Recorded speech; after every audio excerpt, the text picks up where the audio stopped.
நாம் அனைவரும் தேவனை தேடுகிற பிள்ளைகளாய் மாறுவோமாக. நம்முடைய தேவனாகிய கர்த்தருக்கு ஸ்தோத்திரம். ரோமர் 3ஆம் அதிகாரம். இப்படியானால் யூதனுடைய மேன்மை என்ன? விருத்த சேதனத்தினாலே புரோஜனம் என்ன? அது எவ்விதத்திலும் மிகுதியாயிருக்கிறது. தேவனுடைய வாக்கியங்கள் அவர்களிடத்தில் ஒப்புவிக்கப்பட்டது. விசேஷித்த மேன்மையாமே. சிலர் விசுவாசியாமற் போனாலும் என்ன? அவர்களுடைய அவிவிசுவாசம் தேவனுடைய உண்மையை அவமாக்குமோ? அப்படியாக்க மாட்டாது. நீர் உம்முடைய வசனங்களில் நீதிபாரராய் விளங்கவும் உம்முடைய நியாயம் விசாரிக்கப்படும் போது வெற்றியடையவும் இப்படியாயிற்று என்று எழுதியிருக்கிறபடி தேவனே சத்தியபாரர் என்றும் எந்த மனுஷனும் பொய்யான் என்றும் சொல்வோமாக. நான் மனுஷர் பேசுகிற பிரகாரமாய் பேசுகிறேன். நம்முடைய அநீதி தேவனுடைய நீதியை விளங்க பண்ணினால் என்ன சொல்லுவோம்? கோப அக்கினியை செலுத்துகிற தேவன் அநீதராயிருக்கிறார் என்று சொல்லலாமா? அப்படி சொல்லக்கூடாது.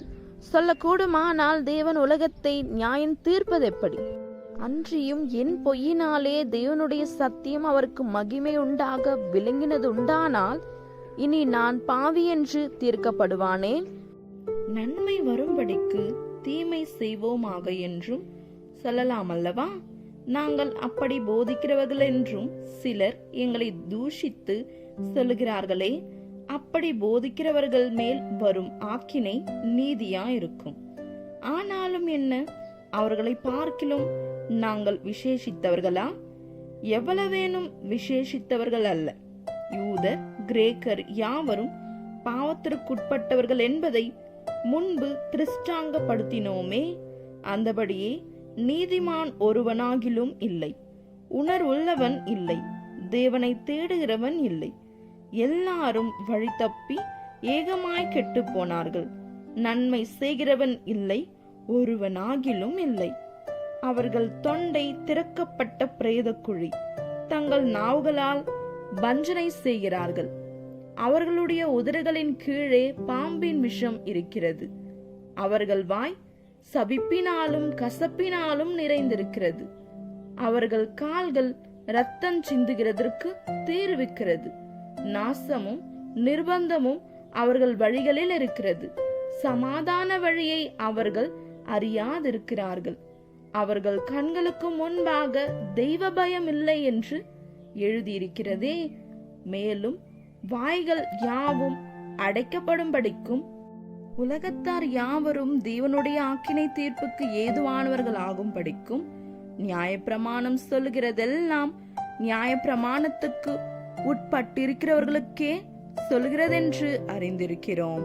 இப்படி இருக்க பாவத்தை அறிகிற அறிவு நியாயப்பிரமாணத்தினால் வருகிறபடியால் எந்த மனுஷனும் நியாயப்பிரமாணத்தின் கிரியைகளினாலே தேவனுக்கு முன்பாக நீதிமானாக்கப்படுவதில்லை. இப்படி இருக்க நியாயப்பிரமாணம் இல்லாமல் தேவநீதி வெளியாக்கப்பட்டிருக்கிறது. அதை குறித்து நியாயப்பிரமாணமும் தீர்க்க தரிசனங்களும் சாட்சியிடுகிறது. அது இயேசு கிறிஸ்துவை பற்றும் விசுவாசத்தினாலே பலிக்கும் தேவ நீதியே. விசுவாசிக்கிற எவர்களுக்குள்ளும் எவர்கள் மேலும் அது பலிக்கும். வித்தியாசமே இல்லை. எல்லாரும் பாவம் செய்து தேவ மகிமையற்றவர்களாகி இலவசமாய் அவருடைய கிருபையினாலே கிறிஸ்து இயேசுவில் உள்ள மீட்பை கொண்டு நீதிமான்களாக்கப்படுகிறார்கள்.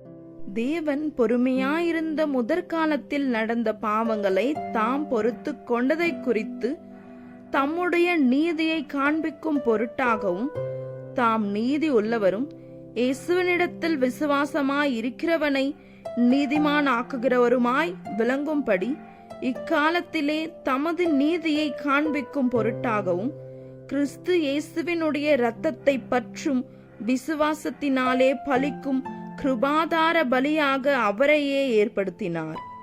இப்படி இருக்க மேன்மை பாராட்டல் எங்கே? அது நீக்கப்பட்டதே. எந்த பிரமாணத்தினாலே? கிரியா பிரமாணத்தினாலேயா?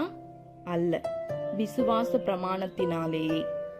ஆதலால் மனுஷன் நியாய பிரமாணத்தின் கிரியைகள் இல்லாமல் விசுவாசத்தினாலேயே நீதிமானாக்கப்படுகிறான் என்று தீர்க்கிறோம். தேவன் யூதருக்கு மாத்திரமா தேவன்? புறஜாதிகளுக்கும் தேவன் அல்லவா? ஆம், புறஜாதிகளுக்கும் அவர் தேவன்தான்.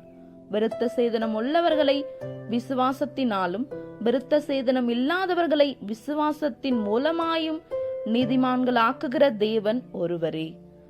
அப்படியானால் விசுவாசத்தினாலே நியாய பிரமாணத்தை அவமாக்குகிறோமா? அப்படி அல்ல, நியாய பிரமாணத்தை நிலைநிறுத்துகிறோமே. ஆமென்.